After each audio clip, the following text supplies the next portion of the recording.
teacher, and Mr. Chandy, chairman of our board, family and friends of the graduating class, staff and students, and most importantly, Renaissance, the class of 2008, welcome to the 79th annual commencement of Woodstock School. We could not be more proud of this class, of all they have achieved, and of the opportunities that lie ahead of them. As we celebrate their successes today and send them on their way with our blessings, we call upon God to preside over this occasion and to watch and keep them from this day forward. On this, my last commencement at Woodstock School, I would like to leave this class and each of you with a paraphrased extract from my favorite passage from the Bible, Psalm 16. Lord, you have assigned these students their portion and their cup. You have made their lot secure. The boundary lines have fallen for them in pleasant places. Surely they have a delightful inheritance. As they set the Lord always before them, because the Lord is at their right hand, they will not be shaken. Therefore, their hearts are glad and their tongues rejoice.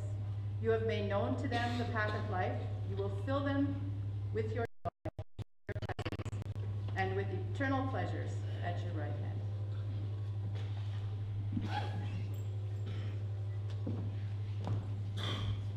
Mr. Cook is a prospective student.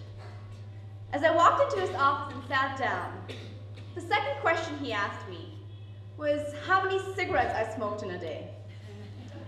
Now, for an introduction to a school, this experience was very plainly weird. But Woodstock goes a long way beyond disciplinary action and curfew. Once I got here, I felt like I had opened a packet of Harry Potter's Bertie Bott's every flavor beans. People came from a myriad of different cultures and backgrounds, and yet there was something very distinctly Woodstock about them. I think it is impossible to describe in words the feeling of being a Woodstocker. But I guess for starters, I would say, Woodstock has its own culture.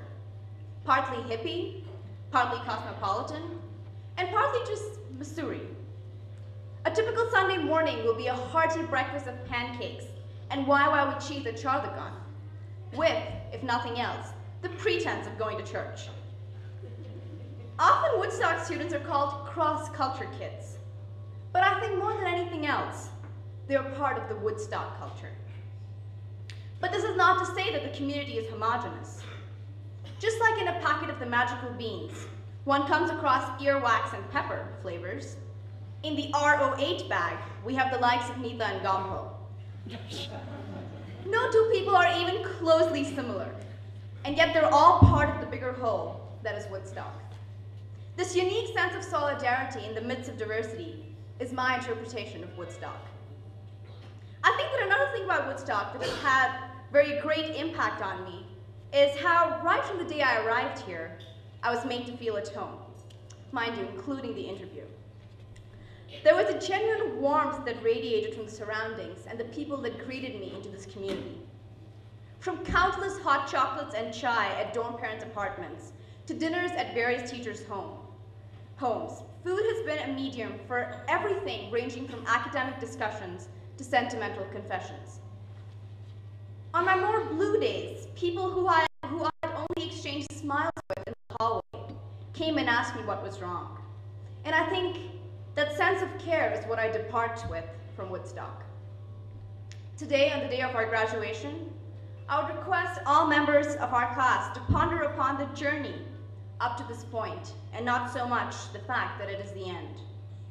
Having gone through the process myself, and I must mention with a lot of support from my father, I want us to understand that it isn't important whether or not you go to the best institution in the world or get the highest SAT scores. It really is about recognizing the significance of the changes we undergo as individuals, the independent samsara that molds all of us.